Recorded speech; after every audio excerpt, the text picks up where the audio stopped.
Well, good evening. Welcome to the Salem Area Mass Transit District Board of Directors meeting for June 28, 2012. Tonight we'll begin with public comment. We'll then turn to two presentations, one from the United Way and the other from the Salem, about the Salem River crossing. Tonight we have a public hearing on next year's budget. Following the budget hearing, we'll deliberate on the budget itself. We'll then approve the consent calendar, which includes May's board minutes and an annual pass donation to the United Way. Our action items tonight include a route change recommendation, award of a contract for the shopper shuttle service, and adopt next year's district calendar. We then have numerous reports, and we'll end the evening with an executive session. And after the executive session, we'll take any necessary action that is dictated by that particular session. So, we'll start out. I'll call the meeting to order. And Linda, note attendance, please. And our Pledge of Allegiance tonight will be by Director Krebs. I pledge allegiance to the flag of the United States of America and to the republic for which it stands, one nation, under God, indivisible, with liberty and justice for all.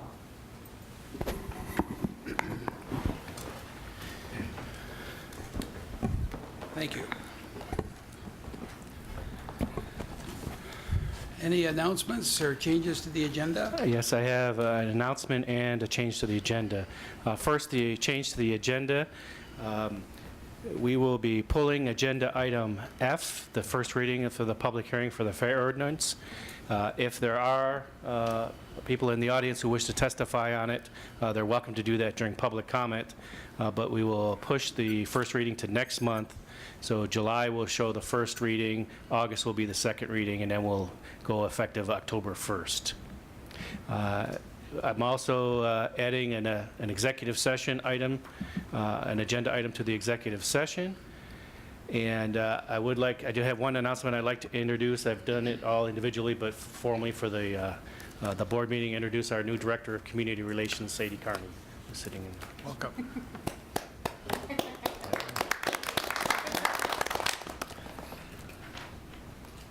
That's it. Okay, public comment tonight. And we're limited to 3 minutes, if we wouldn't mind.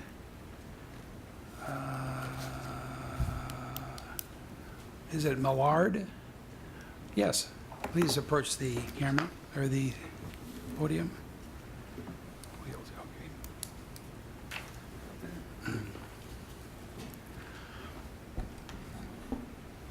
Would you state your name? I couldn't read it on the... Yes, thank you. It's kind of a French-Irish version. It's Hélène Marie Millard. Okay, thank you. Go ahead. I came this evening because I am a very strong supporter. Can you hear me okay? I could get a little closer, a little bit closer. There you go. You just about have to eat the microphone. Okay. I came this evening because I'm a very strong supporter of Wheels, and only a few weeks back learned that they were up for bid and in a situation that looked like it was going to risk their continuation of the services. I have been using the services here in Salem and find them to be absolutely excellent. They're so personable, they're so reliable, they are so efficient. The scheduling is absolutely flawless. You can call, you're answered, you're not waiting 5, 10, 15 minutes on the phone. You can count on them being there. You don't have to wait. They are there when they say they're going to be. When you're going to be picked up, they are right there. You know, it's just absolutely flawless. Now, this makes an incredibly, very important difference for those users of the system who are dealing with much more serious limitations than I have. And those other folks are typically forced to use chairlift, schedule themselves through TripLink, That is an absolutely atrocious system, totally unacceptable. You're just pushing beyond the limits that most of these people can handle. The wheels service, on the other hand, is something that so many organizations could really learn from, and I would hate to see such an incredibly fine group of people, community-minded, service-minded, now lose their jobs here, and it would be horrible to have that service decline. At state capital level, it seems to me that Salem has an opportunity, especially being halfway between places like Lane County and Portland State. In Portland, where incredibly innovative transportation systems and city and urban planning is being developed and piloted, why can't we get involved in doing some of that? Why can't we have a system that really meets the needs of the people here? Yes, it has to be a financially, economically viable model, but heavens, there's a much better system than to put it under the current operations of the operations of the current operators under TripLink and Cherrylift, et cetera. So I'm here to try to advocate for a continuation of Wheels, an acknowledgement of the incredibly fine service they have. And hey, folks, you cannot train people to provide that. The folks who are providing that service, they've got it in their bones. They just do it. Now, another group might come in, but that's, it's just, it doesn't make sense to me to have them simply be pushed off the board. Whatever it takes to keep them alive, I think it really bears your looking hard for good solutions in our community. I see the red light, so I'm assuming my time is up, huh? Yeah. Any Okay. questions of the lady? Yes, go ahead. You're speaking as if you have experience with transit outside of Salem. I've lived most of my adult life in Europe, so, Oh, okay. and a lot of that is in the Netherlands, and of course, we have a little different idea about transportation systems and many other systems. But since being in the States, I've also been involved in graduate studies in sustainability, community development, et cetera, at Portland State. Had to put those on hold for the moment while I deal with some rehab on some of my injuries. But that's why I'm familiar with Portland State's very fine Transportation Research Center, and that's Professor Dill. She's incredible. And Willamette University is trying to do all sorts of things in that. So looks to me like, boy, we're right in the middle. We've got a great opportunity to develop some really innovative partnerships. And the question, why not? Why isn't that happening? It's called money. It's called money. It's called creative thinking. No, it's called money. Going with a group, that's really working. That's that Wheels group, and that's a model that works. Now maybe that's finances, but they've got the heart and soul, and they provide the service. The folks doing TripLink and Cherrylift, in my experience, absolutely don't. Okay, are you a chairlift rider? I have used them, and I will do anything than have to use them ever again. Okay, thank you very much. There are successful trips on Cherrylift, and there Okay. are successful examples of people out there, but I have to agree with my experience with Cherrylift. Many of the patients at medical facilities have to wait too long. That's been my experience. Yes. Is that your experience? Absolutely, and the scheduling through TripLink is abominable, totally off the wall. So you want to serve on a committee that helps us take care of this? Is somebody really working seriously to try to correct this? No, Yes. we have seriously, yes. If you're willing to serve on a committee, we have outreach committees that are community-based that we would love your name on. Well, When you're well. I would consider it, but my first issue tonight, and I think a number of you have already seen the emails that I submitted from some weeks back to the board and to Sue Quick when she was identified to me as the head of that evaluation committee. So you know my issues, and the top priority is to try to see if there's any way possible to have Wheels be continued as a service, as an organization in our community. That's gold. That's an incredibly fine model. That's an incredibly fine group of people. You really cannot train people to do that. Others could learn from them.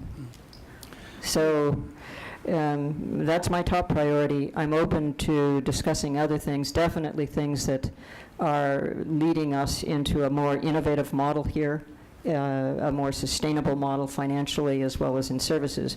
But if you look at our people, our needs today, my gosh, with an aging population, they're only going to grow. You cannot provide that human service model. People either have it or they don't. Yeah. And the folks at Wheels have it. Thank you.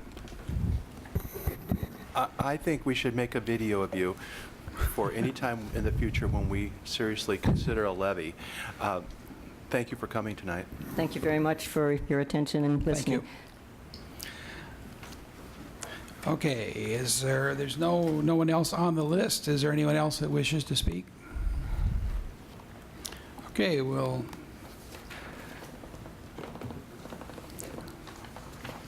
Okay, now we have the first reading of, where am I? Am I lost? Public comment presentation. We have a presentation from United Way. I'm sorry.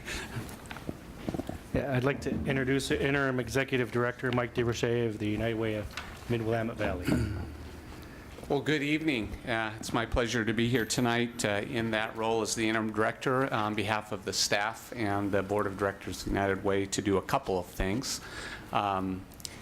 First off, I think we sent a letter to Alan, as your general manager, about a week ago, just expressing our gratitude for the opportunity we have to participate in your Go cards. And forgive me if I don't sound like I'm an expert. I'm not. As an interim person, I don't have all of my facts necessarily in order as I should. But in the short time that I've been there, one of the things that I have learned is that our partnership with Chariots and the opportunity to be a point of distribution for the folks that we, the agencies we serve, is really an important and significant relationship, and we're just grateful for that, and we hope that we'll have the opportunity to continue that on into the future as you consider some decisions ahead of you.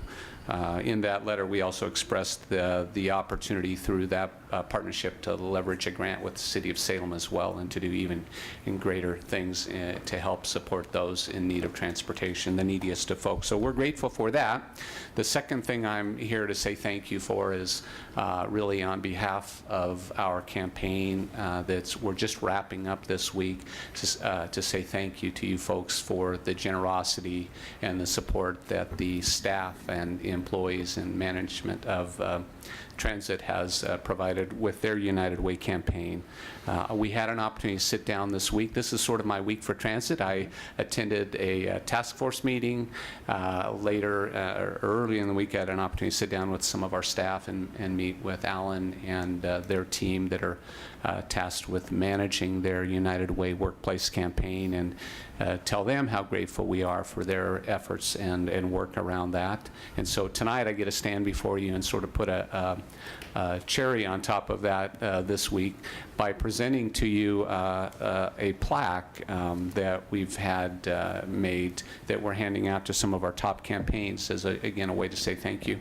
We thought it would be important to involve the agencies and the folks that we're helping with every day through the funds that we raise. And so we went out to the youth at the home program here in Salem, operated through the Community Action Agency. It's a program that supports adolescents in our community that are at risk and oftentimes have no places to go, and they support them through providing homework assistance and meeting any number of real-life needs. These are kids on the street oftentimes, or just barely off the streets. And so we went to them and asked them to do some artwork, original artwork for us, and we produced some gift cards that we gave to your staff to utilize. And then we have one of those original pieces of artwork that we'd like to present to you, and hopefully you can display.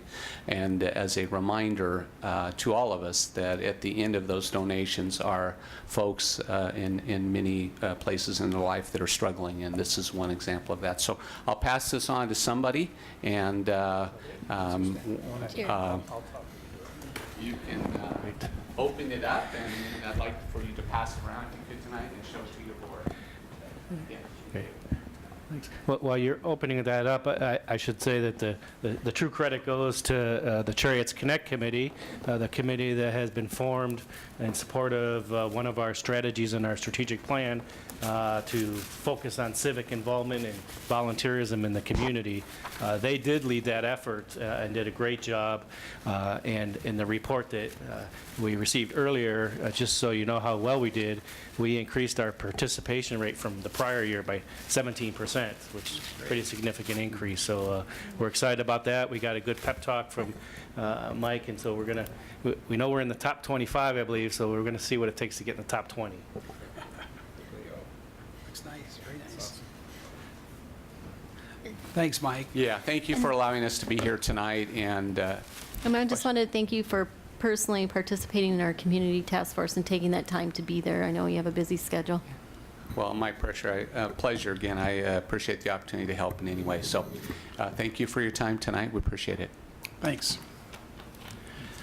Okay, and our next presentation is Salem River Crossing. And I'll ask Steve Dickey to make the introduction, as he's our task force representative.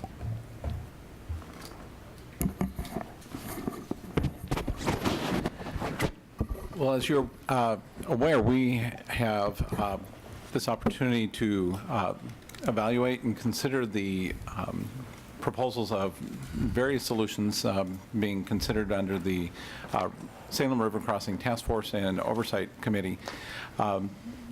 We discussed some of these briefly at our last work session, and this evening, Julie Warnicki with the City of Salem, who is one of the staff members that's been deeply involved with this project for, well, Julie, about how long? 6 years. 6 years. Too long. So Julie is here tonight to provide a little more detailed presentation and information, and we'll be able to answer any questions you might have regarding the project. Yes, assuming that I don't mess up this presentation here. I don't think you want to do any of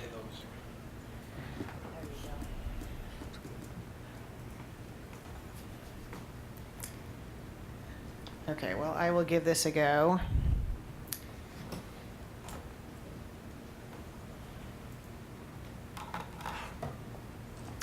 So, thank you. So my name is Julie Warnicki, and I work for the city in the Public Works Department, and I have been the city's project manager on this project since about 2006. The project, as you probably are aware, is developing a draft, or developed a draft environmental impact statement on looking at ways to reduce congestion across the Willamette River in the Salem-Keizer area. Tonight, I'm going to give a quick overview of the alternatives. I did print out copies of my presentation that you can have either now or afterwards. And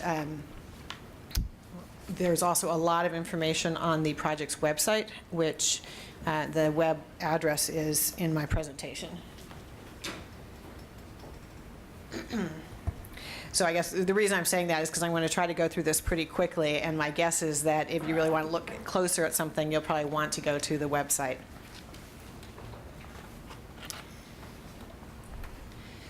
So over the course of the last number of years, we've been working through this big funnel process.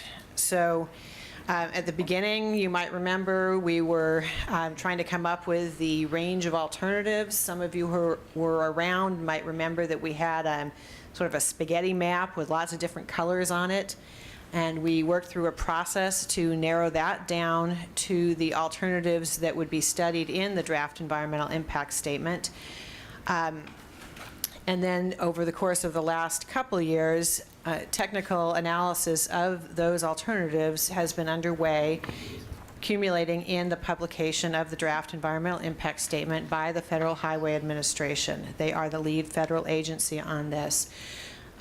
The requirement for a draft EIS comes out of the National Environmental Policy Act of 1969, and it's required to go through this environmental process anytime you're doing essentially anything that's going to cause a significant impact to a community or natural resources, and you're using federal funds, or you are expecting that you're going to need federal permits. And so we do have a federal nexus in this case, and so therefore we have to go through this rather complicated process.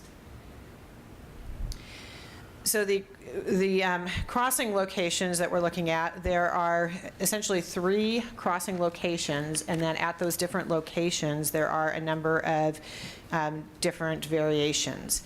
So in the area of the existing bridges, alternative number 1 is no build, and that is the base against which all of the other alternatives are then compared. When we say no build in the document, we're talking about no build in the future. So, out 2030, 2031, when we get out that way, if we didn't do anything, what would the situation look like from a traffic standpoint, as well as all the other different resource areas? Alternative 2A is widening the existing bridges. This is adding 1 lane on the Center Street Bridge, which is the eastbound bridge, and 2 lanes on the Marion Street Bridge, which is the westbound bridge. Just on these slides, the blue denotes where there is structure, so something is elevated and new, and the gray is where there is some change going on the at grade. So on this one, for example, Wallace Road is all shown in gray, and that is because the alternative includes widening Wallace Road to 3 lanes in each direction. Alternative 2B is putting a new 2-way bridge in between the existing Marion Street Bridge and the Union Street bicycle and pedestrian bridge. This bridge would essentially take traffic coming from the north and that wanted to go to the coast. They would take that bridge, or if they wanted to go into West Salem, they would take these off-ramps here. People coming from the south would continue to use the existing bridges. The major thing on this one is that Commercial Street, where it currently comes into downtown at Marion Street, would actually be closed to cars, and cars wanting to come into downtown would have to take an off-ramp onto Front Street. So the next, we're going to look up north towards the end of the Parkway. This alternative is what we refer to as alternative 3, Hope to Tryon. So Hope is a relatively small street in West Salem that just happens to be spaced north of Orchard Heights at a spacing that works well for putting in traffic signals. It is not the intention to make Hope Street a through street. Instead, that could easily become right in, right out only. This would have a new bridge that would come up over the floodplain here, cross and join in with Salem Parkway. And then there would be these ramps connecting to Liberty and Commercial. This is the Fred Meyer North, just so you know. Alternative 4A, this is also in the north part of town. It's a little bit further south. It would connect Pine Street which would be in a couplet formation with Hickory, and would connect across McLean Island and then over into West Salem, landing once again about the same spot. The second street that this here is Wallace Road. This gray here is a connection to a future Marine Drive, which is a street that's already planned in the city's plans as a parallel route to Wallace Road. So then we get into the real mix mash. So all the rest of these alternatives are alternatives for B through E. They're essentially building on that 4A. So 4B is saying, okay, if we put in a new bridge just like 4A, and we did what we were talking about in 2A, so widening the existing bridges, how would that perform if we did both of those? 4C takes the basic structure of 4A, a bridge across the Willamette, and then adds ramps to connect it directly up to Salem Parkway on the east, and then ramps on the west side to connect it down to Highway 22 by way of a viaduct that would be elevated and no access to it other than from the bridge and the highway.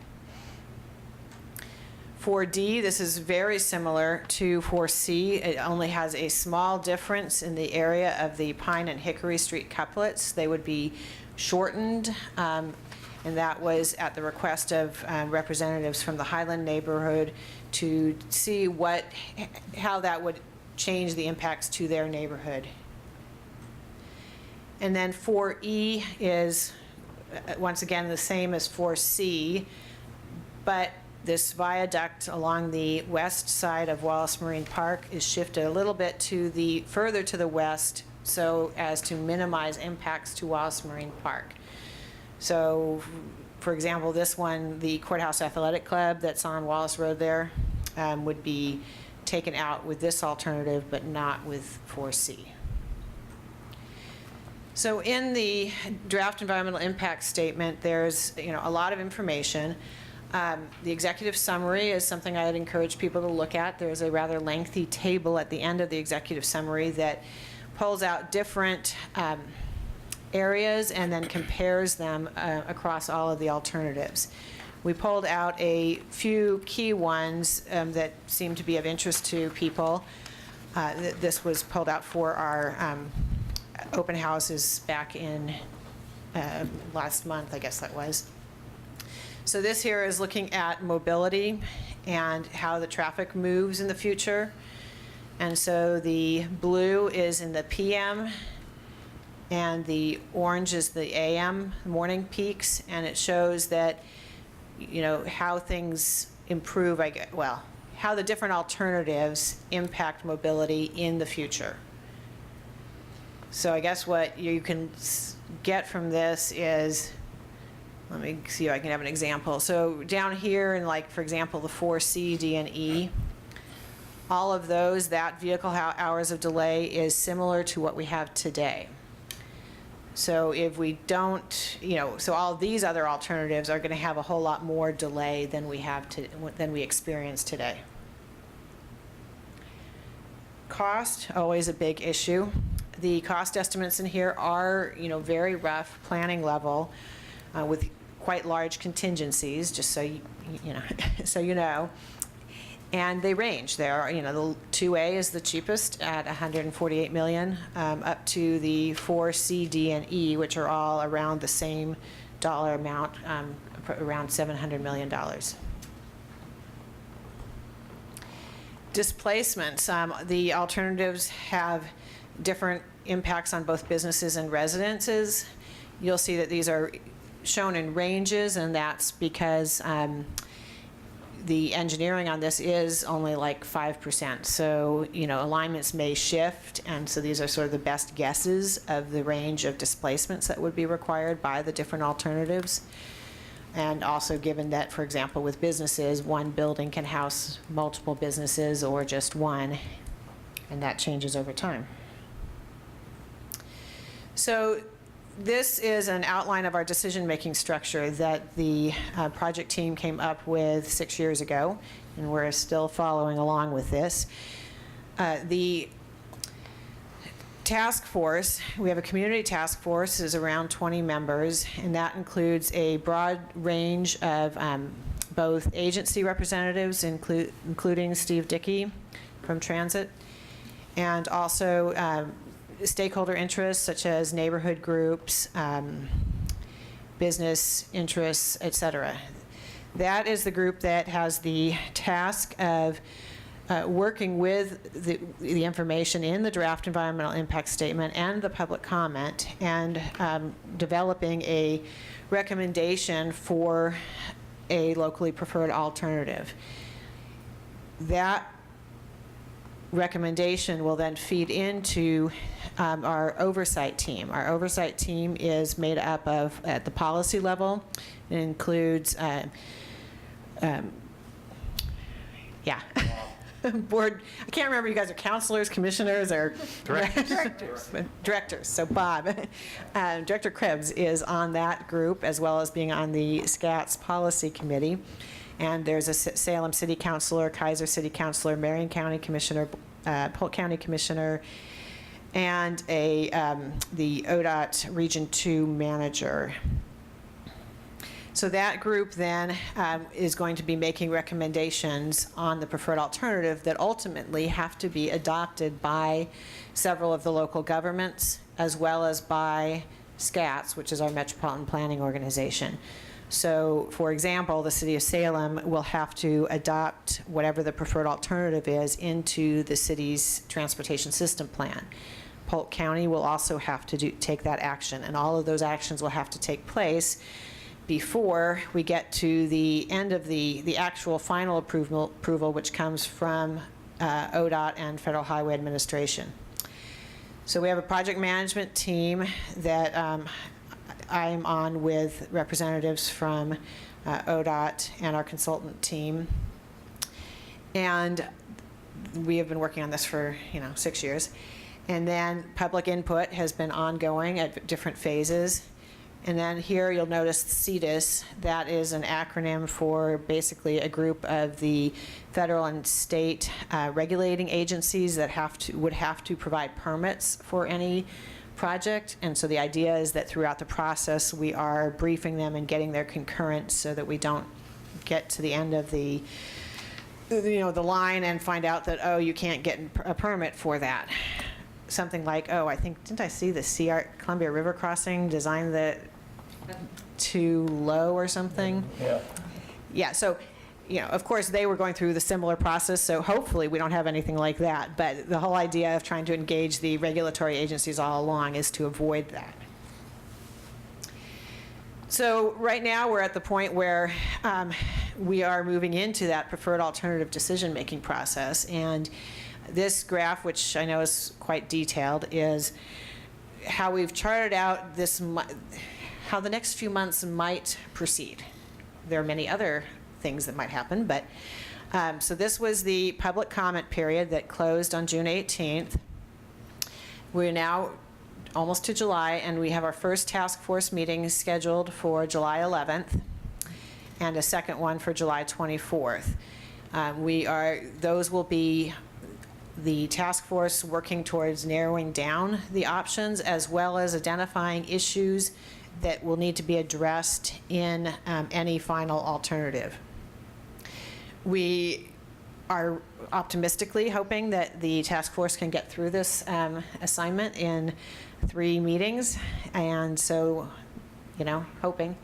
We might end up with a majority and a minority report at that point. I'm not sure that we'll be able to get 100% consensus.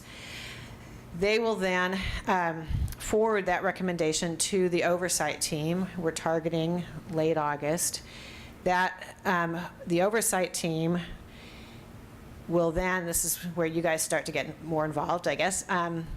The oversight team we're going to ask them to forward a recommendation out to the local agencies so that they can get input from their broader elected bodies to inform that decision-making process. So for the city, Councilor Clem is on the oversight team. So after whatever gets forwarded out of this meeting will come to the City of Salem City Council, and the City Council, I believe, will likely have a public hearing and basically try to gather input on how they want Councilor Clem to represent the Salem City Council in making the final recommendation. Each agency will have their own process that they want to go through, and that's something that, as the Transit Board, you guys will need to decide, so that Director Krebs has whatever direction you guys need to give him. Obviously, if everybody came back together to try to finalize a preferred alternative, and we had extremely divergent votes from the different groups and opinions, we would probably have to this would become an iterative process. My hope is that we will be able to get guidance from the different agencies as to what is most important to them without necessarily saying it's, my way or the highway. So we'll see. Once the oversight team makes their recommendation, we are also planning to take that back out to the local agencies for endorsement. And that endorsement will start it off into essentially that adoption process that has to happen before we get to the final federal record of decision. When the endorsements will ensure that at least when we start on that adoption process, we're all looking at the same thing. So during that time, the final environmental impact statement will be developed. Land use approvals and goal exceptions will be taken forward, and also the preferred alternative will be adopted into the Regional Transportation System Plan. That requires a unanimous vote of the SCATS Policy Committee, which includes essentially those same people I mentioned before who are on the oversight team.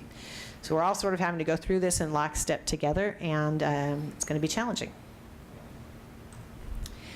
So with that, I'd be happy to take any questions. Contact information is there, as well as the website.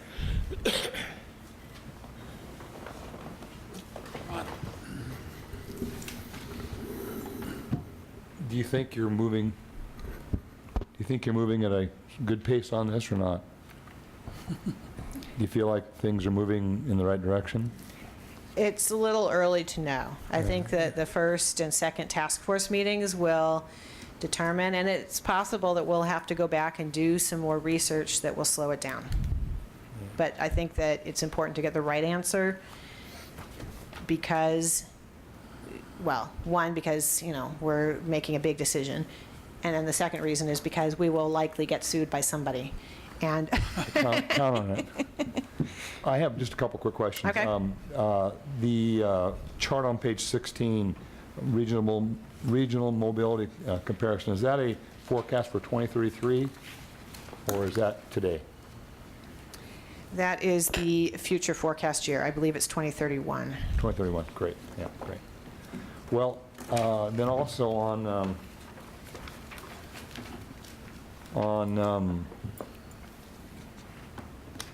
alternate 4A, I believe that was page 11.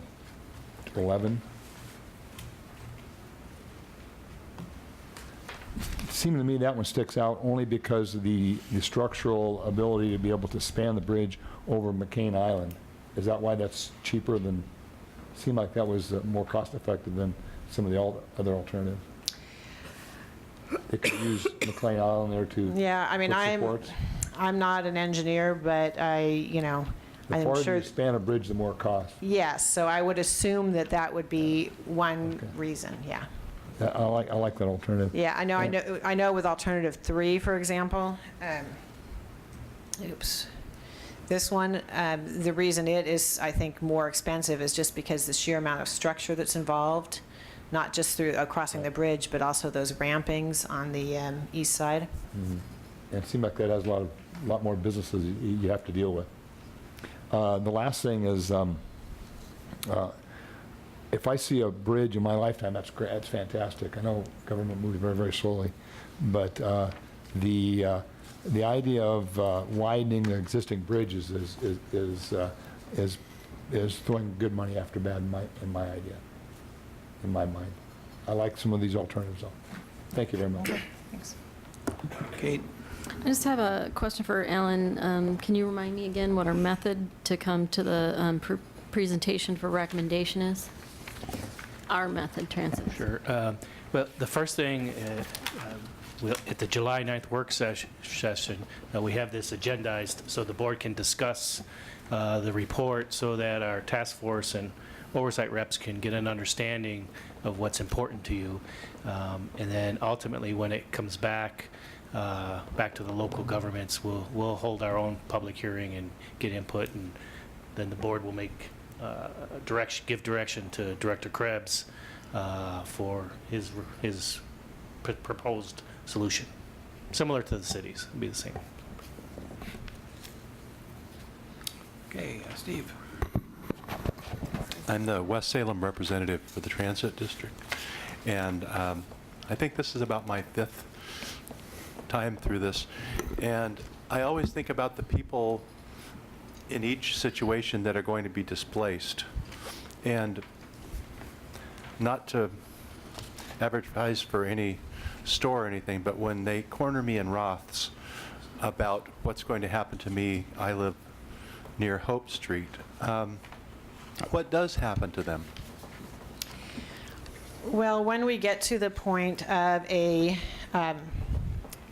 recommended alternative, and we get through that process to the record of decision, and we've identified funding for doing, at least a phase, design, and then moving into the right-of-way section, if their property is affected by it, they will be, their property will be purchased and they will be relocated. And it's a pretty involved process. It follows all the federal guidelines. It takes at least a year, and it can take 2 years to get through that process. I think that the people whose, properties are directly impacted, probably, they have a lot of good protections in place. I think if you happen to live 2 doors down from where a project is, it's probably a little bit worse. Okay. So. Yeah, and I get questions all the time from people who, particularly throughout this planning process, who are, maybe live in one of these alignments, and they call and they say, well, should I put a new roof on my house? It's like, well, yes.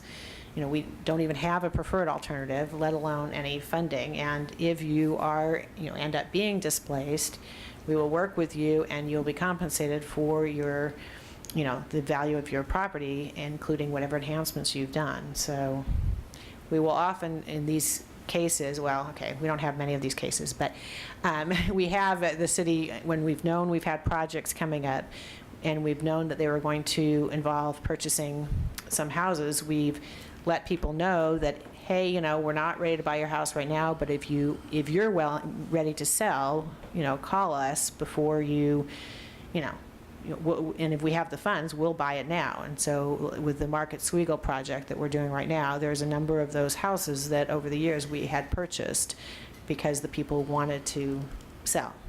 And we just held them as rentals until we were ready to do the project. So. Yeah. The other issue is anybody planning for transit lanes or mass transit capacity? We've looked at, we did a separate component study that was called the alternate mode study, where we looked at ways that we could enhance both transit as well as other modes of travel to reduce the demand on the bridges. And that included a number of recommendations for some, queue jump lanes and things like that. The level we're at, we have the right-of-way that we can probably fit things in, but we don't really have the design right now to know where they would go. We are, looking at the transit travel time and how these different alternatives would affect them. They're also all being designed to handle, trucks and buses. Yeah, how about bike lanes? And bicycle facilities, yes. Yeah. Okay, super. Marcia? Thanks, really, Julie. This gives us an opportunity to see a little bit more than just on paper, and if there's anybody watching, they have an additional opportunity.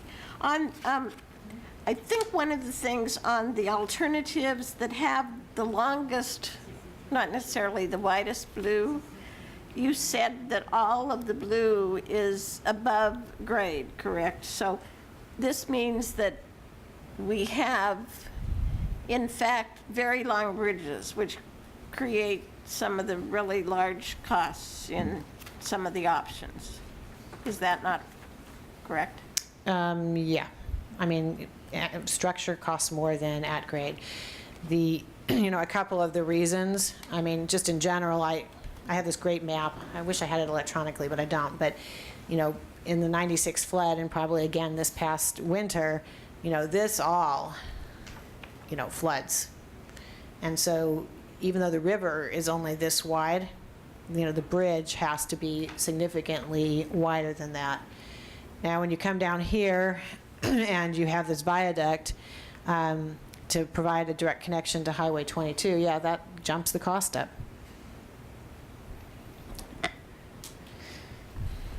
Doug? Since you're on 4C, there's no way to get on or off that viaduct in there, so if buses were coming down, they'd have to take it all the way through. Yeah, the purpose of the viaduct is really to serve for that regional connection from essentially west of Salem, you know, Dallas, et cetera, the coast, for people who are going, you know, north, are not intended for downtown, are not aimed for West Salem proper. So that's the purpose of that. If people were wanting to go into West Salem, for example, from the north, they would either use existing bridges or they would use the bridge and then just come off onto the street system here, Wallace Road, Marine Drive, at grade there. But there would not be any exits or entrances along that viaduct. You might see that there's this little gray line that appears to be connecting the viaduct to Marine Drive.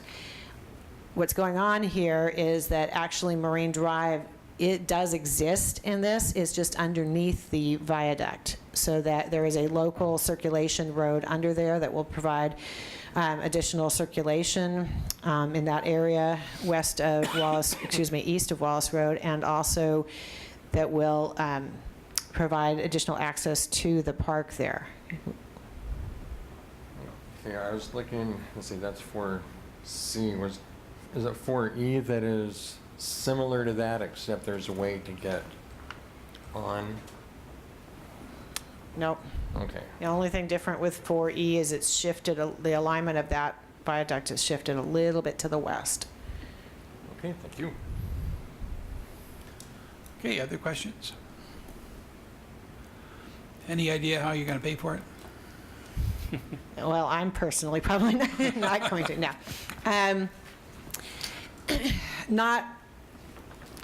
Not at this point. I mean, we did some funding analysis, and we did a funding booklet a couple years ago, and that's information's on the website. If you go on the website under, on the left bar under where it says About, funding is one of the things that comes up. And in there is a funding spreadsheet toolkit that we developed, which is actually pretty, I find pretty cool. It looks at 4 different possible funding sources locally, includes vehicle registration surcharge, local option gas tax, property tax, and tolling. And it lets you put in different values and see how much money that, you know, generates towards the cost of the bridge. I think it used just a $500 million cost as just a general estimate at that point. But you know, we will be looking at tolling. Our oversight team was pretty strong in wanting to get to a preferred alternative before doing a lot of work on the funding side, because what people will pay for really depends on what it is that is being proposed. And so they wanted to get to a point where we had a locally preferred alternative that we would be able to go out to the public and get input on, okay, you know, how would you be willing to pay for this, or would you be willing to pay for this? We do have to have a financial, depending on the cost of the project, we'll either have to have a financial plan before the record of decision is issued, or at the very least, we have to have at least one phase included in the financially constrained regional transportation system plan, and we have to have funding for one phase of that. So, you know, there are some significant hurdles ahead. Right. Yeah, we used the same Excel spreadsheet at the Mission Mill a few years ago. Yes, that was the exact same one. Yeah. That's been several years ago. So. It was 2008. A couple of years ago, you know. Yeah. Any other questions of Julie? Thank you so much, Julie. It's been very informative. Thank you for having me. You bet. Okay, it's time for our budget hearing. Want me to do that? Okay. This is the time in the agenda designated for the testimony by anyone on the subject of adopting the Salem Area Mass Transit District fiscal year 2012 to 13 budget that was approved by the Budget Committee on May 3rd, 2012, and accepted by the Board of Directors on May 24th, 2012. Is there anyone that wishes to speak on the budget? Okay, we'll close the budget hearing and we'll deliberate on the budget. Okay, Jared Isaacson will present the staff report. Good evening, President Thompson and members of the board. In accordance with Oregon budget law, the Budget Committee reviewed and approved the budget on May 3rd, 2012, and the staff recommends that the board adopt Resolution 12-04, which adopts the fiscal year 2012-2013 budget and makes the appropriations accordingly, imposes and categorizes the taxes. Okay. Is there a motion? I'll move the board adopt Resolution 1204, adopting the fiscal year 2012-2013 budget, making appropriations, imposing and categorizing taxes. It's been moved and seconded. Any discussion or any questions of Jared? Any discussion? Seeing none, all those in favor indicate by saying aye. Aye. Opposed, same sign. Nay. Okay, Aye. that was one nay. Or was that an echo? I'm a nay. 2 nays.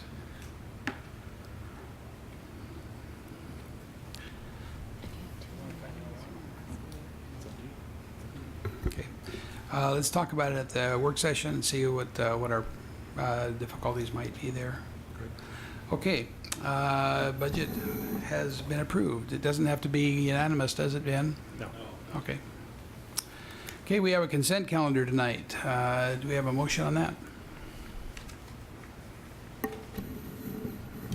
I'll move the consent calendar. Thank you. Moved and seconded that we approve the consent calendar, and that includes the minutes of the May 24th meeting and the annual pass donation renewal for the United Way. Is there any discussion on any of those? Yes. I have one thing. On the consent calendar, there's an item for $500,000 to move over to Cherry Lift, correct? No, No. not in the consent calendar. Okay, I'm misunderstanding that. The only thing on the consent calendar is the United Way bus pass, or the United Way bus pass, and the minutes of last meeting. Last time. Never mind. Disregard. Disregard. Okay, all those in favor of approving the consent calendar indicate by saying aye. Aye. Aye. Opposed, same sign. Okay. Okay, action items. First action item is approve the route change and service improvements. Steve Dickey will present the staff report.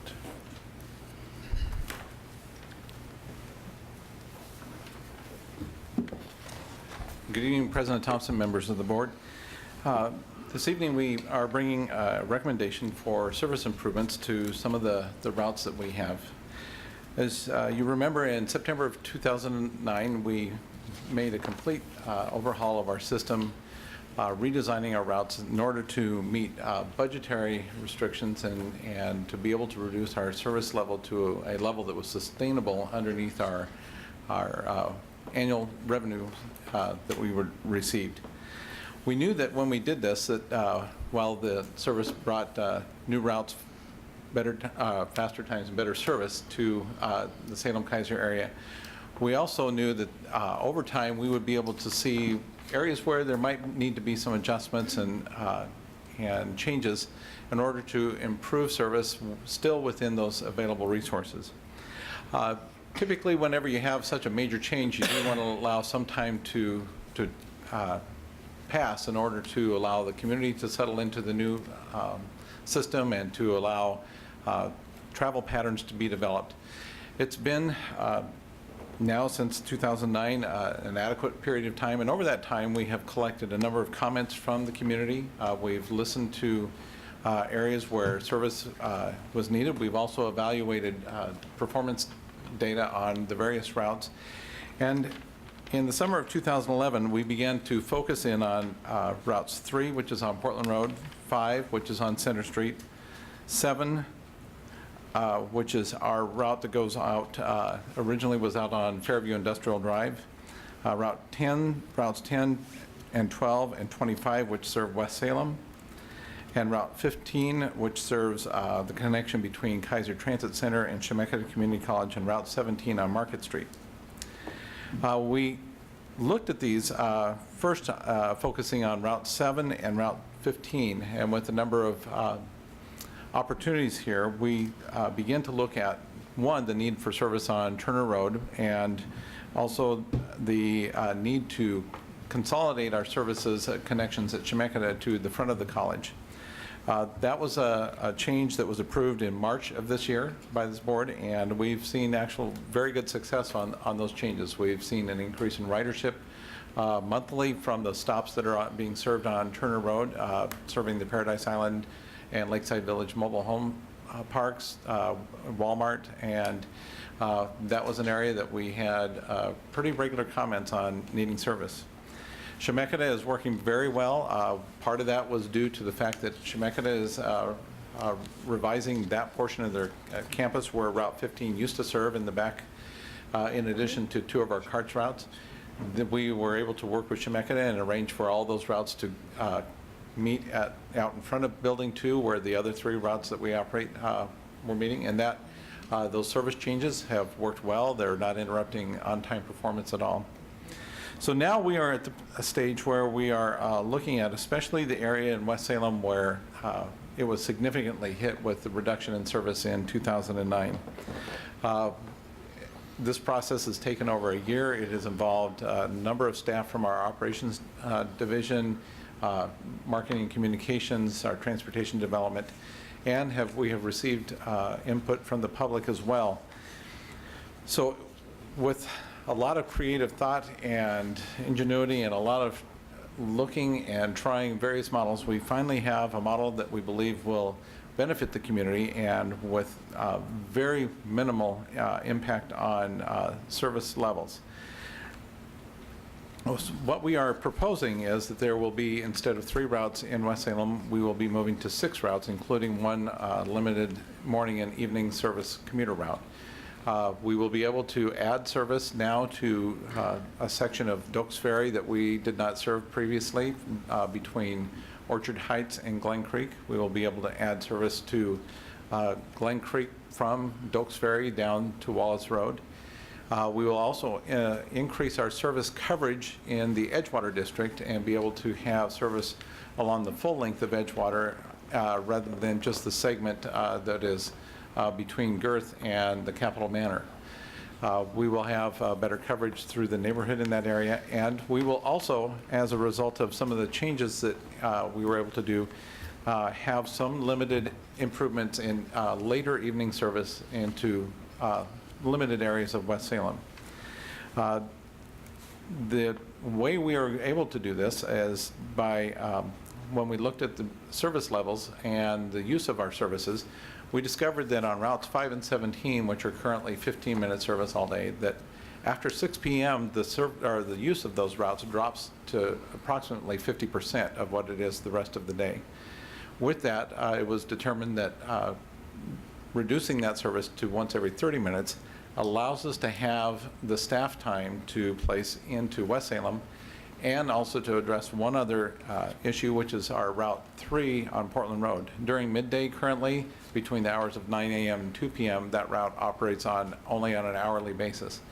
That is one of our heaviest used routes in the city, and during those hours we often have buses which are overloaded and at times have had people that we have had to turn away service from.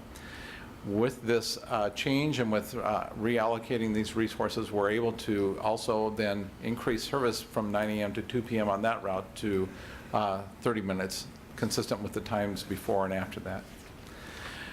With these abilities to improve service in West Salem and to address the overcrowding on Route 3, it is staff's recommendation that the recommended changes of reducing service after 6 p.m. on Route 5 and 17 and reallocating those resources and the resources in West Salem to make the described improvements be approved.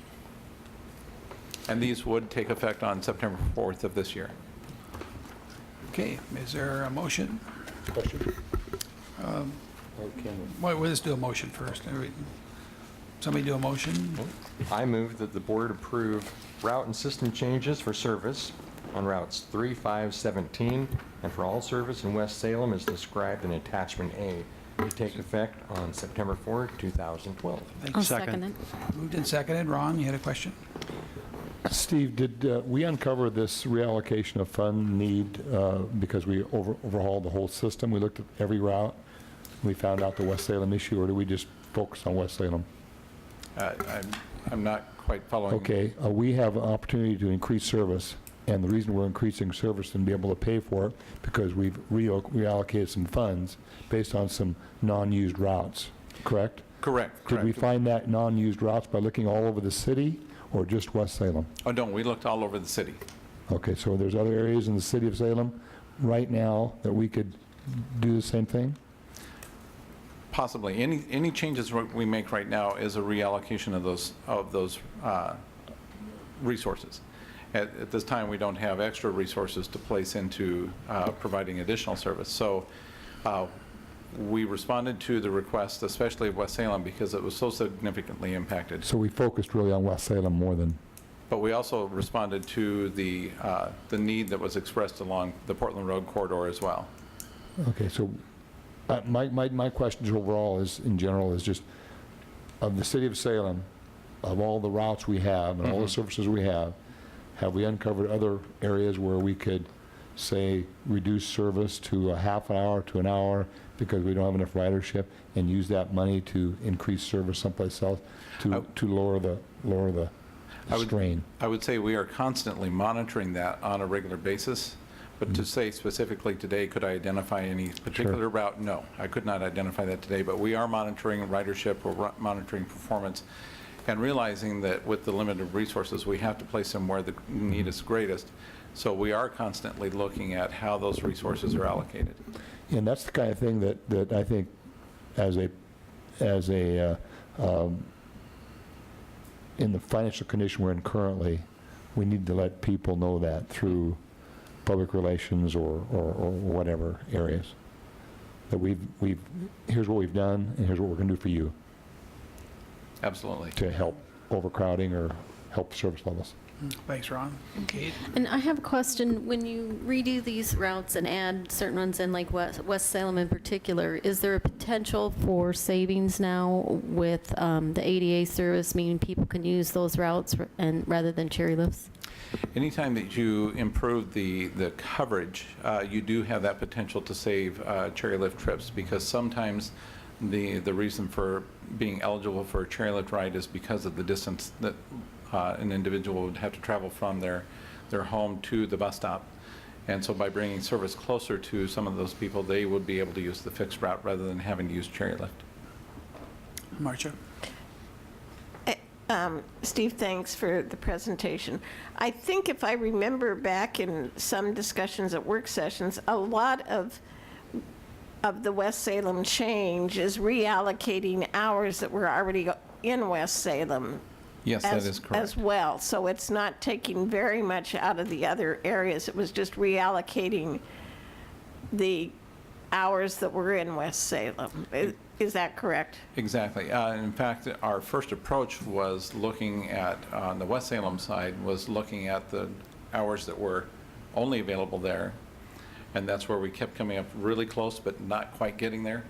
And that was when we also began looking citywide at, okay, how's the performance? How can we reallocate? So the bulk of what is happening in West Salem is by repackaging what we're already doing over there, and then just enough more to make it so that we could connect the pieces and make it work.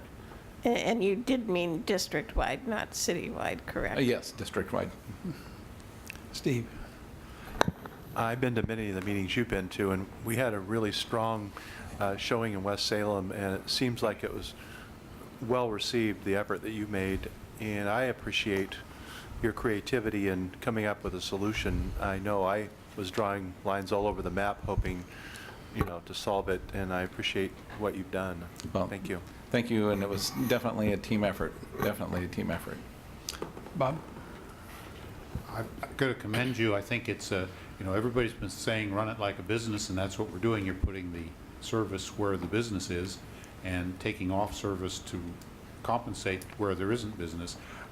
Looking at the routes, I think it's a great utilization, but there is more variation in the routes now than there has been on most of the routes in the city, and I was wondering if might be a good idea to cluster routes in the timetable so that if somebody lives on Edgewater, there'd be maybe 2 or 3 of those routes in the same timetable so that they would show all the different opportunities, because you have, like, I think 4 different routes operating on Edgewater and 4 different routes operating on Wallace now. So just a suggestion, but Yes, that is definitely a good suggestion, and in fact, in the past, we had printed schedules with routes that were commonly paired, with one on one side and one on the other side, so that is a very good suggestion. Okay, other comments, questions? I would just like to add a comment about Steve's comment about continually looking at the service and trying to find improvements. Part of this change, I'd like to pass along some acknowledgement to our transit operators. During in-service training last year, as part of that process, they were the ones who really spoke up and talked about the need for service on Portland Road and the ability to reduce some service on Market and Center in the evenings to do that. So that is part of our process, and I'd like to at least here give them some acknowledgement in helping us do that. Thank you. Okay, are we ready for a vote? Been moved and seconded that we approve the route change and service improvements.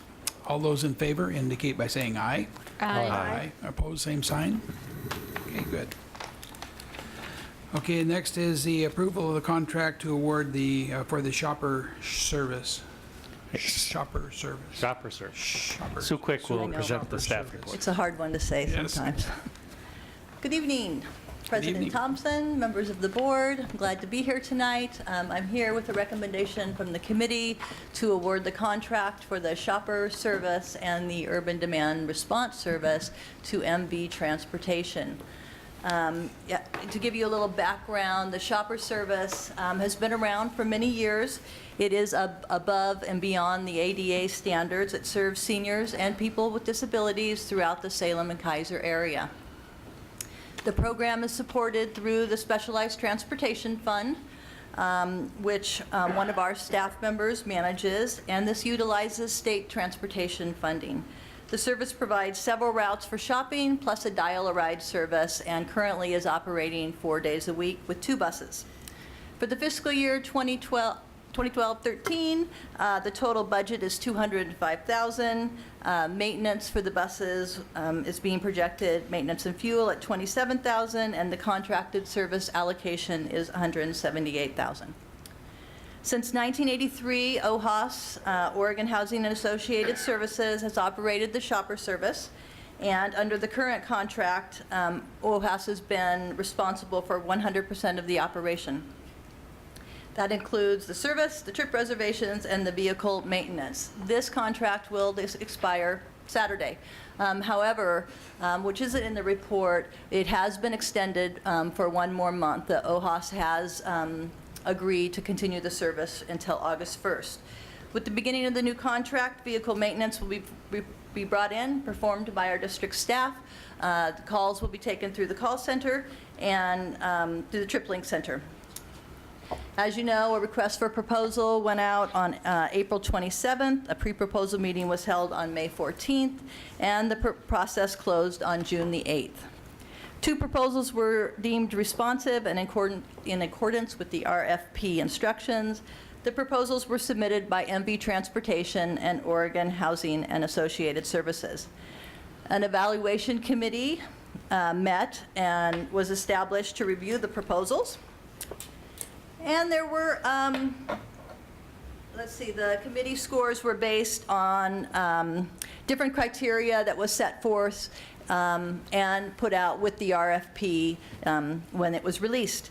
And you can see the list on page 2 of the staff report. Financial information was, and the qualifications of PROSER, operations plan, performance standards plan, administrative of contract, qualifications of staff and staffing plan, transition plans, operations facility and parking location, and references. These were all scored. The total scores equal 100. The top 4 were rated the highest, and then it gradually went down.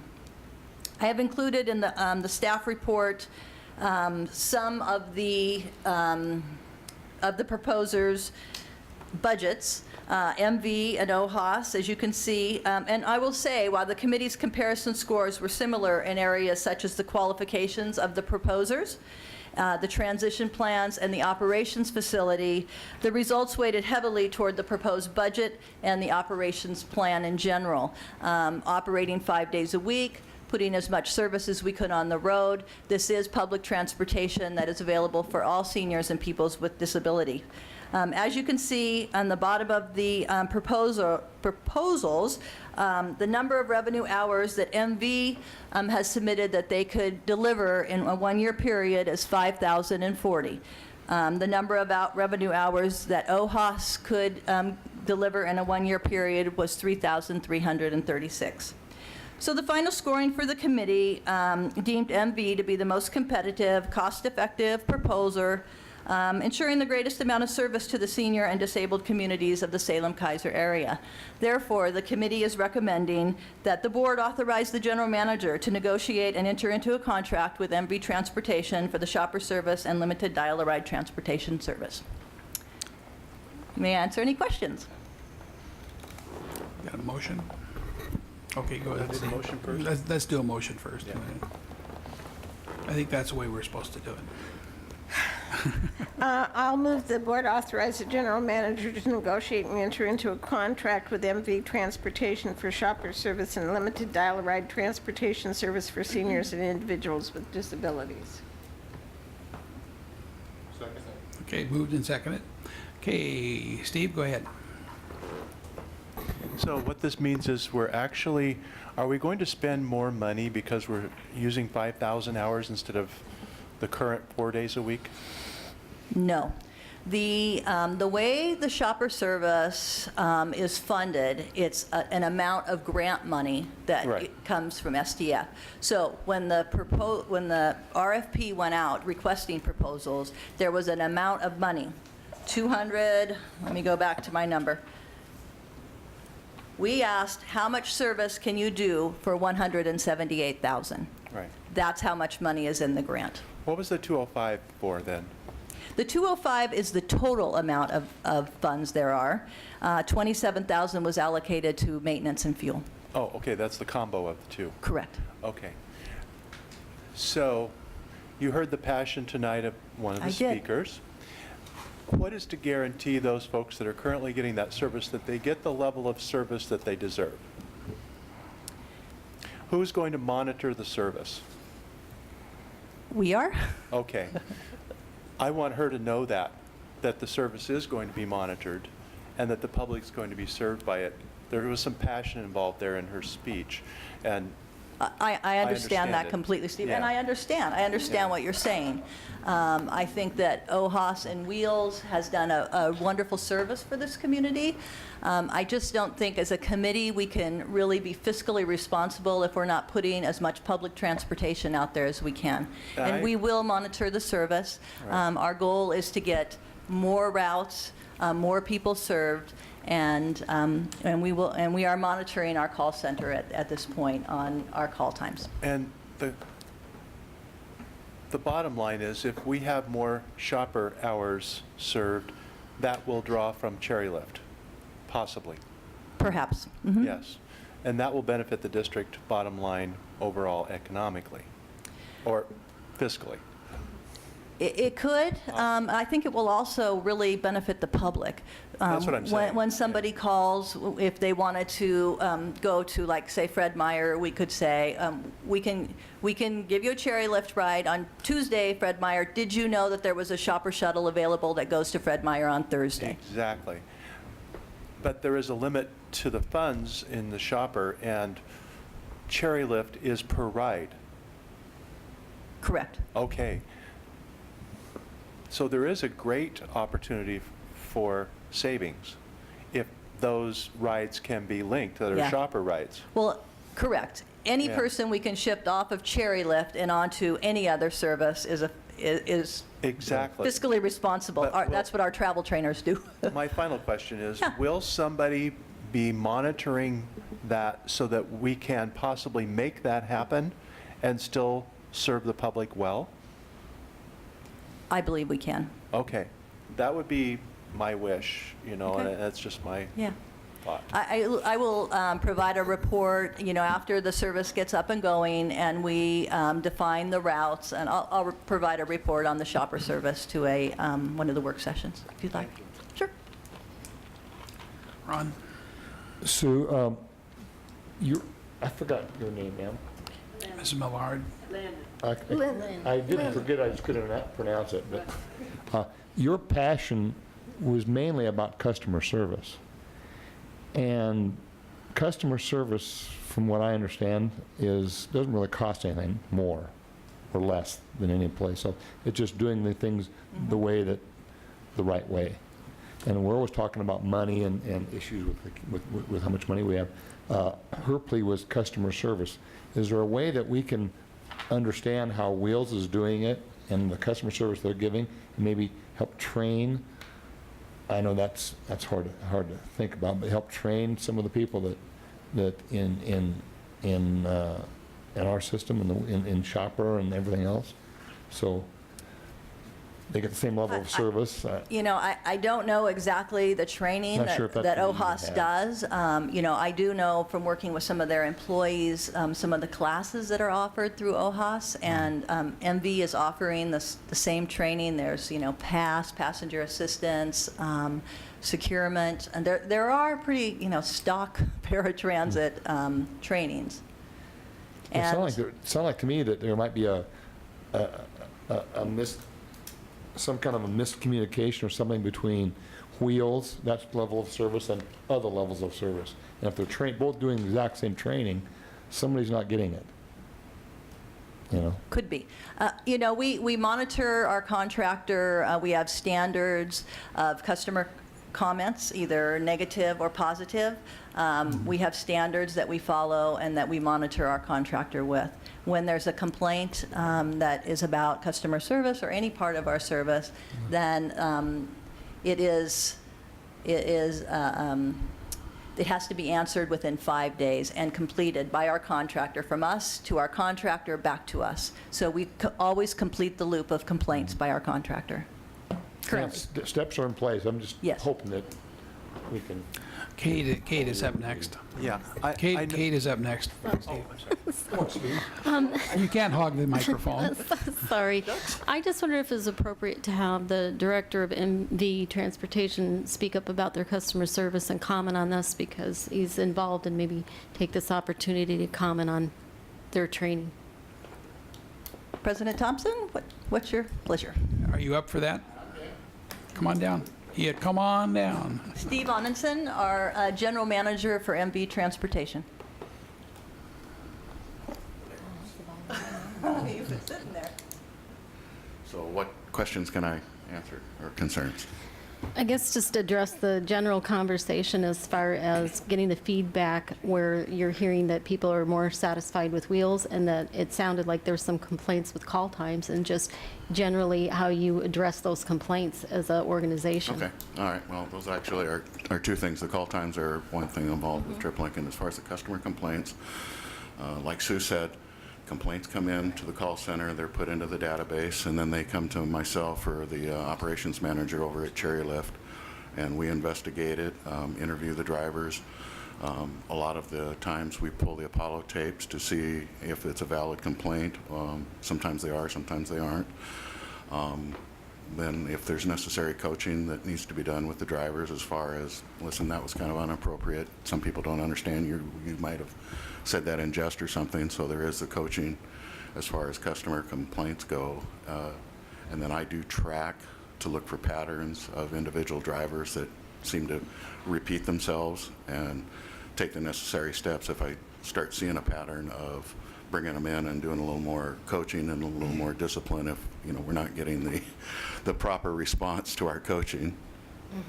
And also, Since Lynn took the time to come down here tonight, and it's obviously a very important and passionate issue to her, would you be willing to talk to her afterwards? Sure. About, what her concerns are? Yeah, definitely. Thank you. Let me sneak one question in here. What percentage of your cherry lift drivers came from OHAS?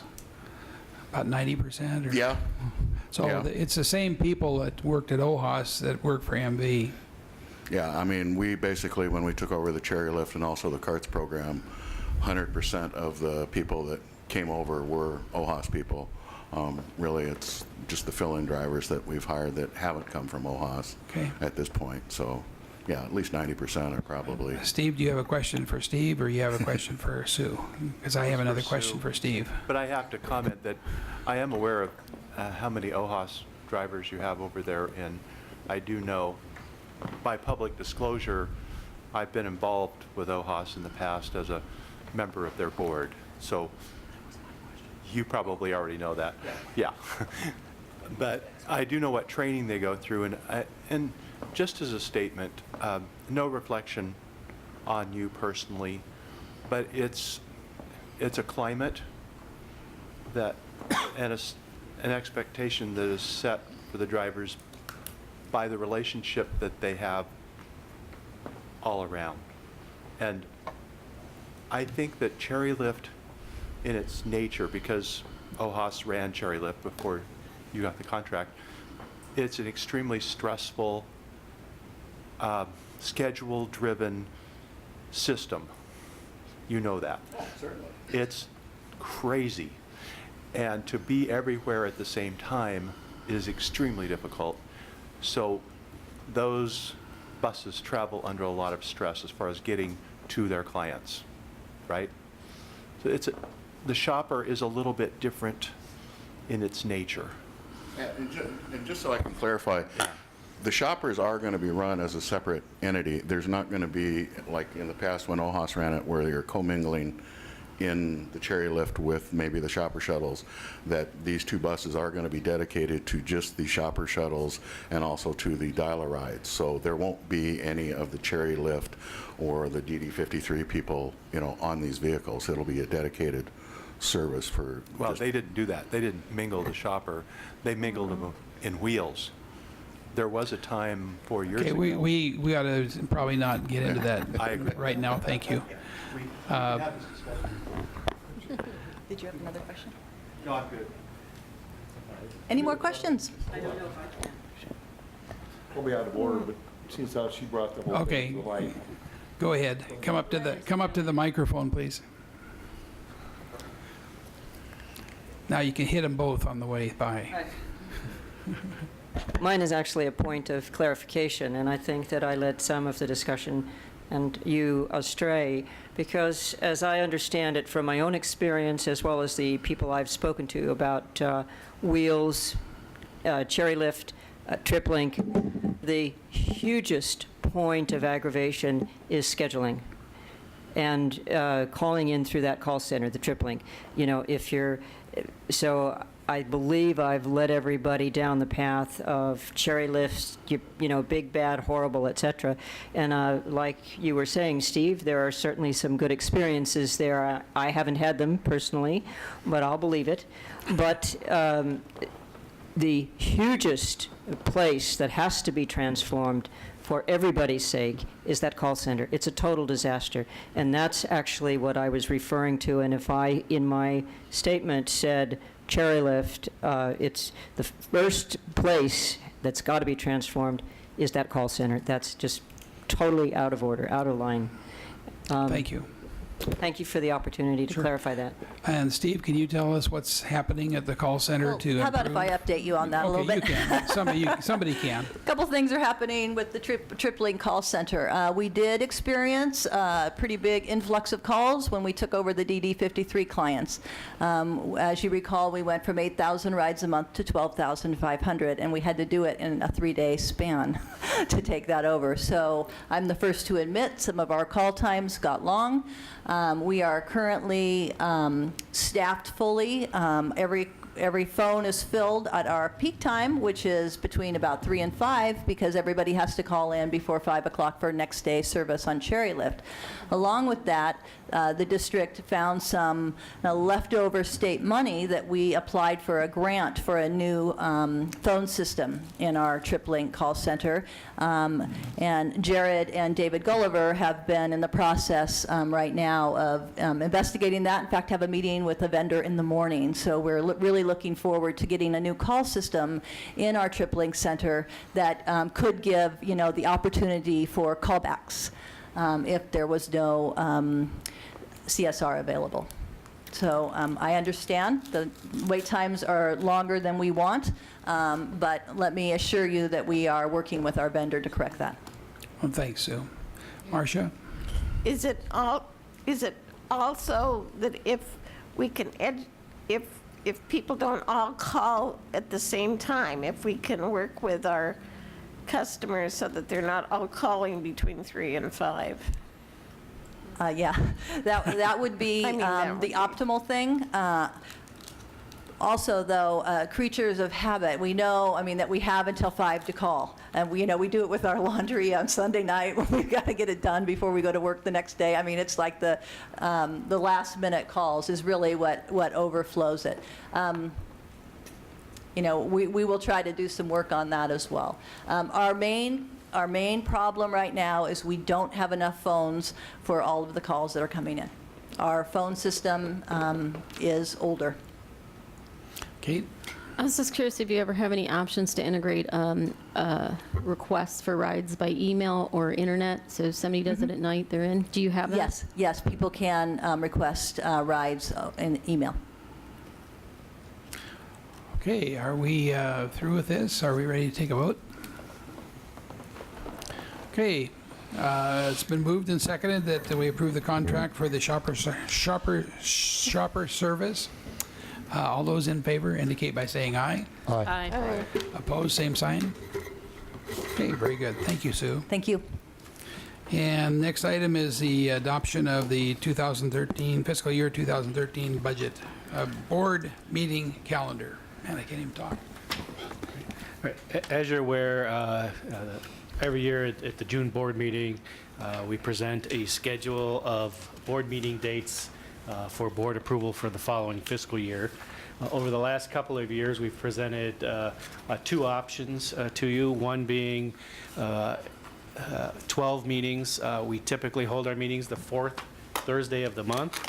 And in the 12-meeting schedule, the November and December meetings are always moved to the 3rd week of the month because of the holidays. I think it was 2, maybe 3 years ago, we introduced the second option where we would hold 11 board meetings and we would combine the November-December meeting into an early December meeting. As a part of the staff report, the 2 options are shown for you. This year, since we now have a monthly work session, we've included the monthly work session date that coincides with the board meeting. So option 1 is the 12 meeting option. Option 2 is the 11 meeting option. Staff's recommending option 2, which is the 11 meeting option for your approval. That concludes my report. Okay, I noticed there's no November work session. Was there a reason for that? You type in option 2? Yes, in option 2. Let me find where is. It's December 3rd. It's because we only So have- it's in the middle yeah, also? It's in the middle also, yes. Is there anybody want to help us I decide? move we adopt option 2. I'll second that. That sounds like a good plan. Less meetings are better than more meetings, I like Okay. Call next one if we need it. Any discussion? Okay, all those in favor indicate by saying aye. it. Aye. Opposed, same sign? Okay. That takes care of our action items. We have no information items tonight. Is that correct? Correct? So we'll get right into the reports. Board subcommittee reports.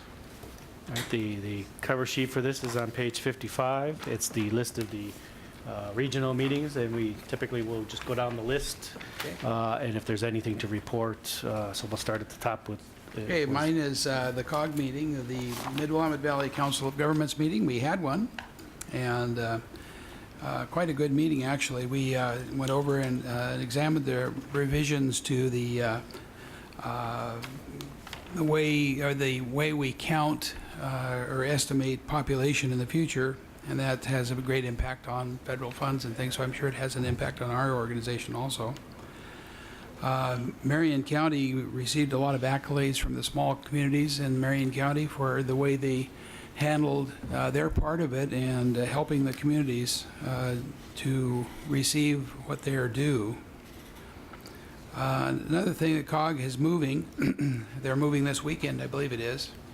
They're moving across the street. And if you know where they are, they're in the, what was it, the White Corner Restaurant or whatever it used to be. And that whole block, basically they're scattered amongst 2 or 3 different floors. And it's in the 100 block of High Street Southeast. They moved across High Street to the 2nd floor, and they have their whole facility will be in one big area, so they'll have everybody consolidated into one particular area. So that will be a boon for them. So if you're looking for COG after this weekend, you probably won't find them where you used to find them, but they'll be close. SCATS, And there was not a SCATS meeting this month. OMPAC? We had an OMPAC meeting on June 1st. Might mention for our listeners, OMPAC is the Oregon Metropolitan Planning Organizations Consortium, and it has 6 members.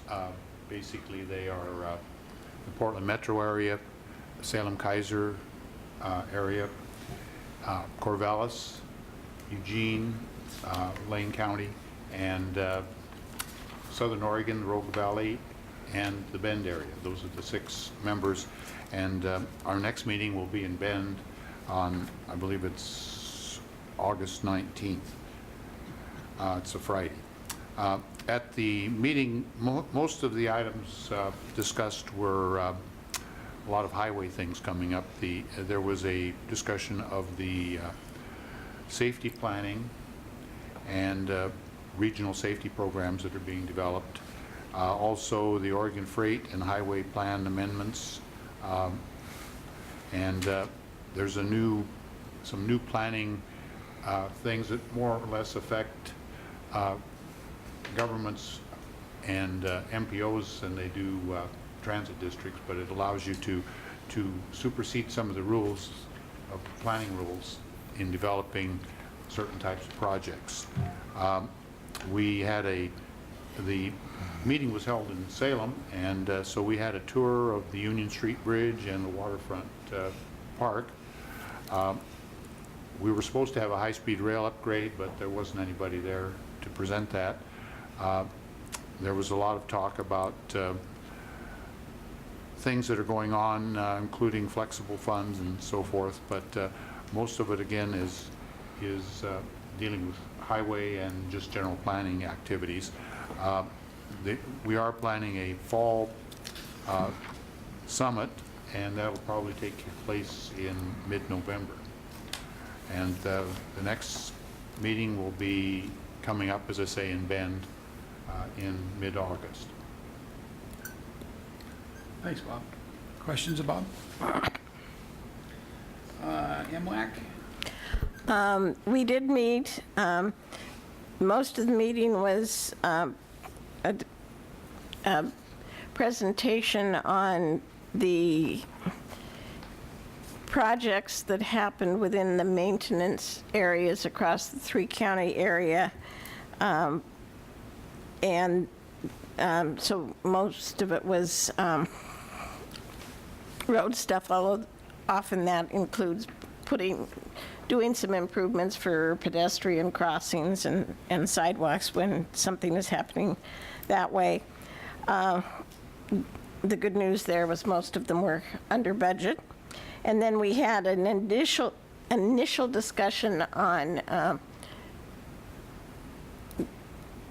looking at what the Oregon Transportation Commission is expecting out of area commissions on transportation, and trying to sort of redefine some of the roles and see how we can be engaged a little bit more. So more to learn about that, but it was more of just a presentation meeting on what happened last year in anticipation of this year's maintenance season. And so everyone who's out there traveling on the roads knows that most everything you have to get done between May and September in Oregon because of the rain.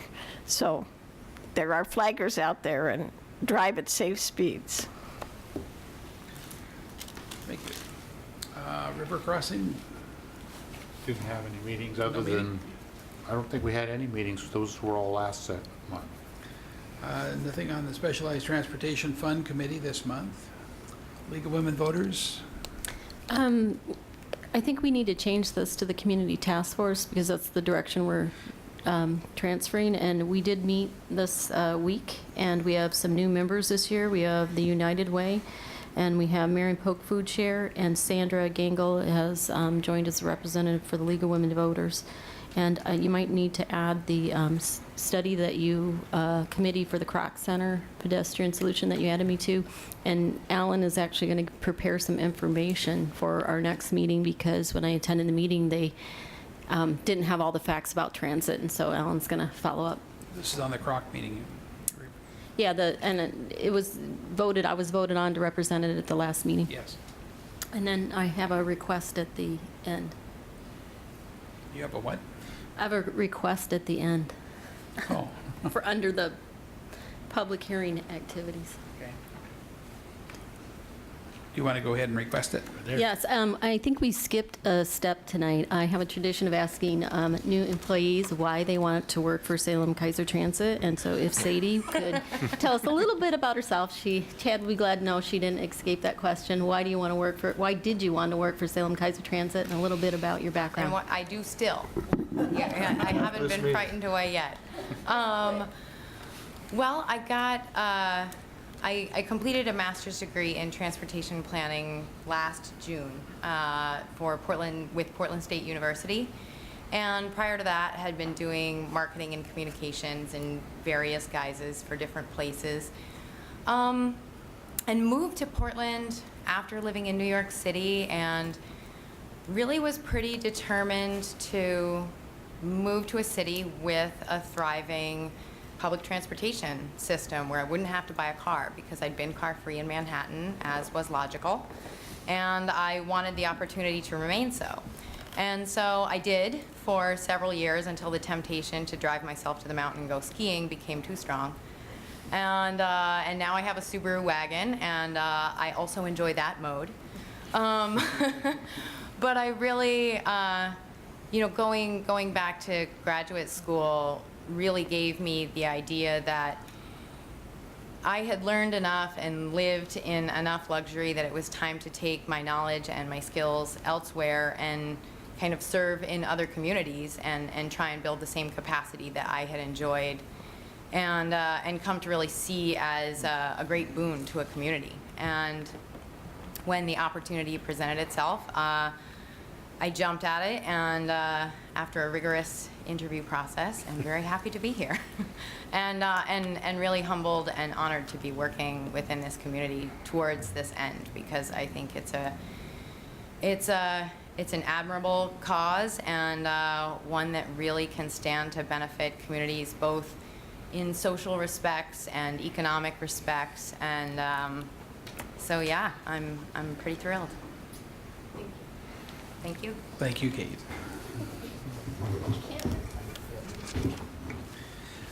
Okay, and we will see to it that you are very useful in your goals and objectives here. Okay, let's see, the other reports are receive and file. Anyone want to remove any from there and talk about them? Nope, okay. Board and management issues, general manager. I just have a couple items to report. If you've been following the news, there's a potential that tomorrow that the transportation bill will be signed. All indications, I've been checking for any late-breaking developments, but nothing yet.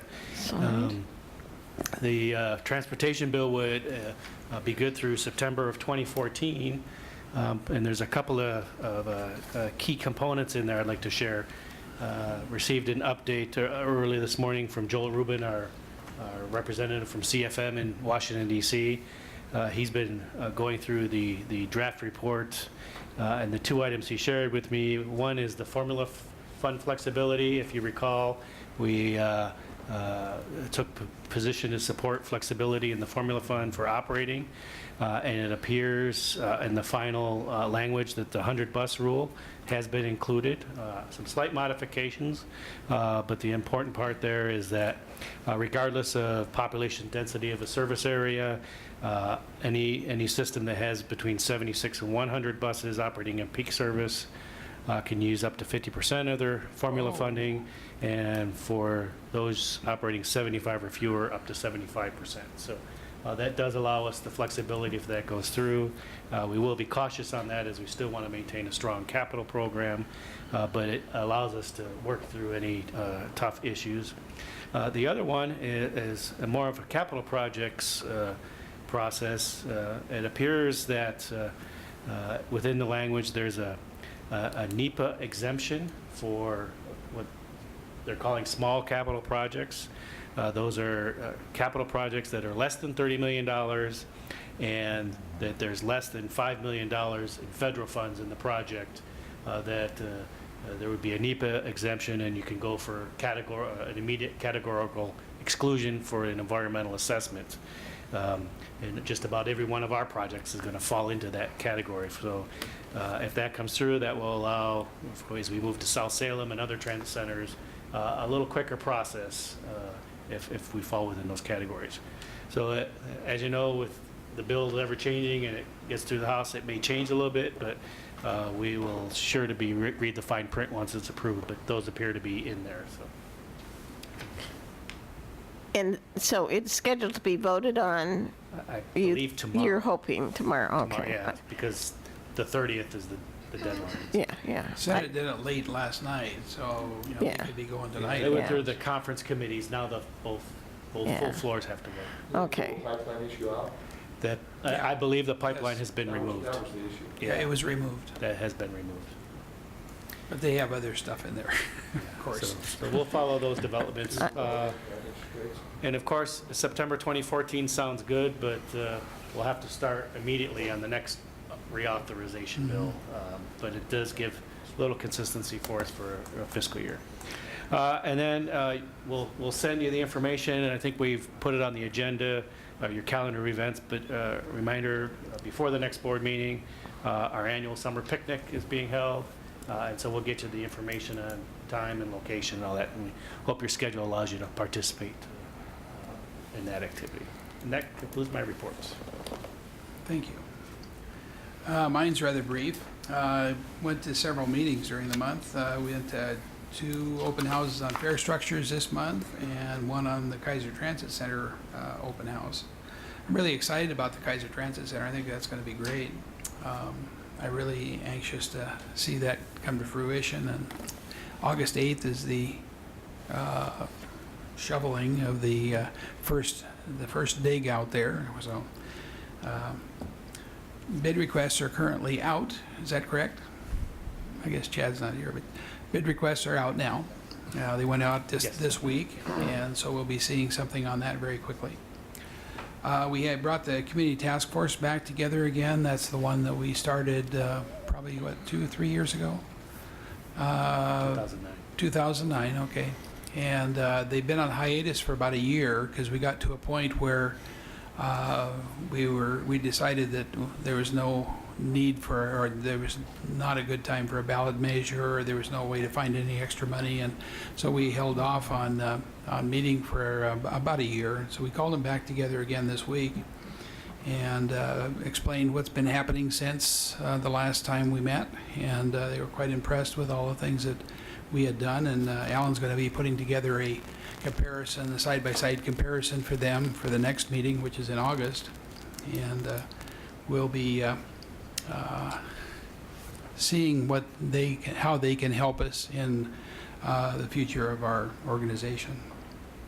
So I think then this group is a really good on advice and counsel, and they look at things differently than we do, and it's nice to have that divergent view.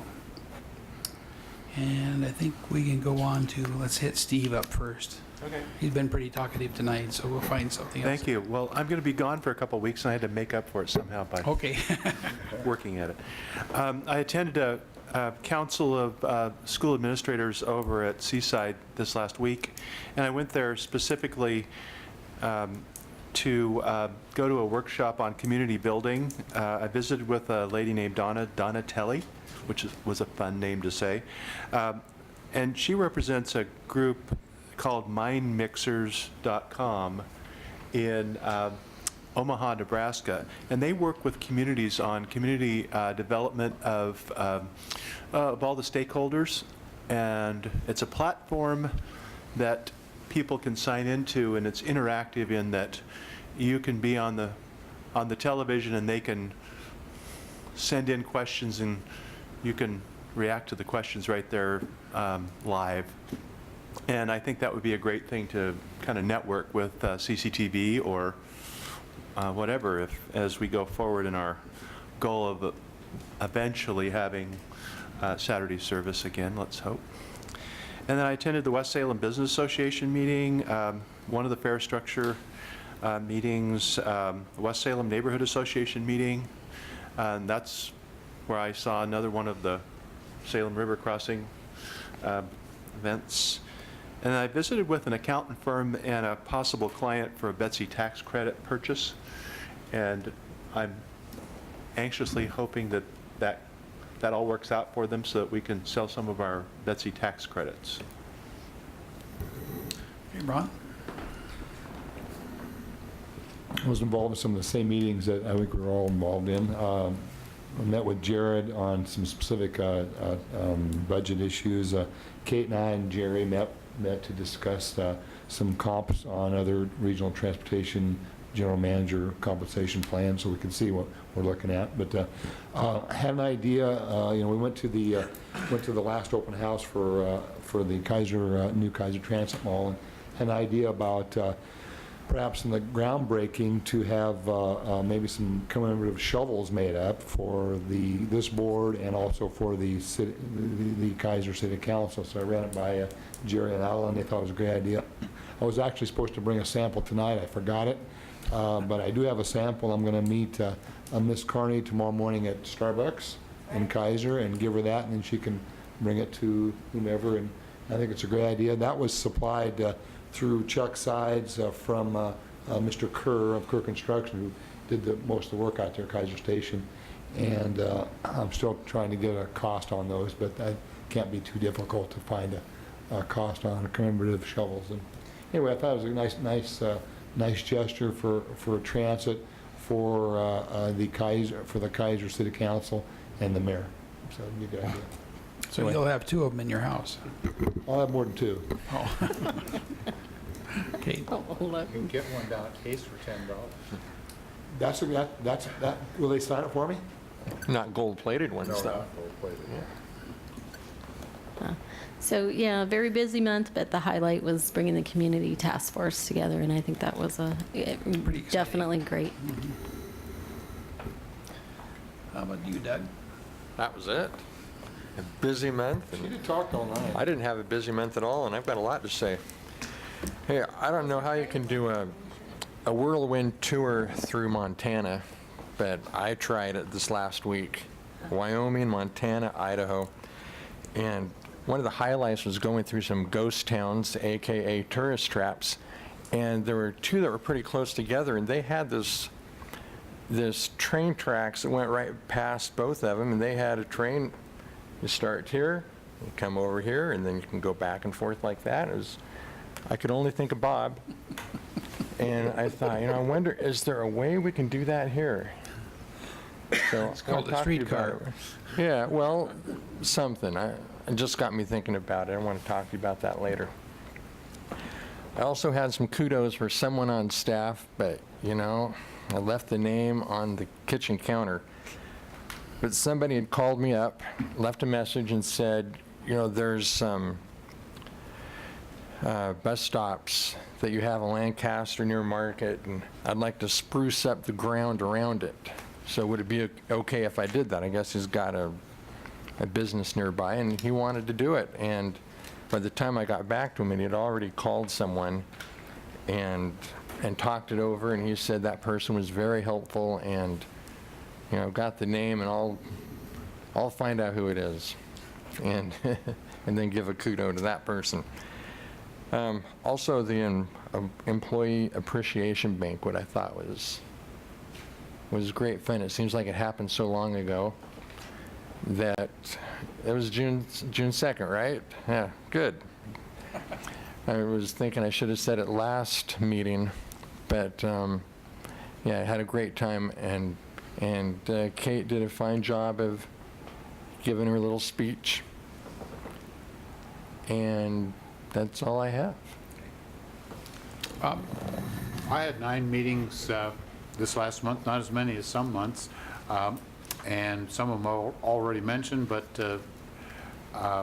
including the OMPOC meeting and the recognition dinner, and I attended the fair open house, and also SCATS had an open house. They didn't have a meeting, but they had an open house that our general manager, Mr. Pollock, and I attended.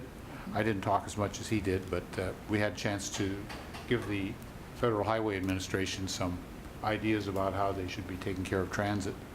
Also attended the Keizer Station opening and board work sessions and the task force meeting. So just general stuff. And Marcia? It was nice to see all of the employees recognized at the employee recognition banquet. It always astounds me at the numbers of years without a chargeable accident that those guys go through, and the maintenance people, especially with safe work. So that's always a highlight of anything like that.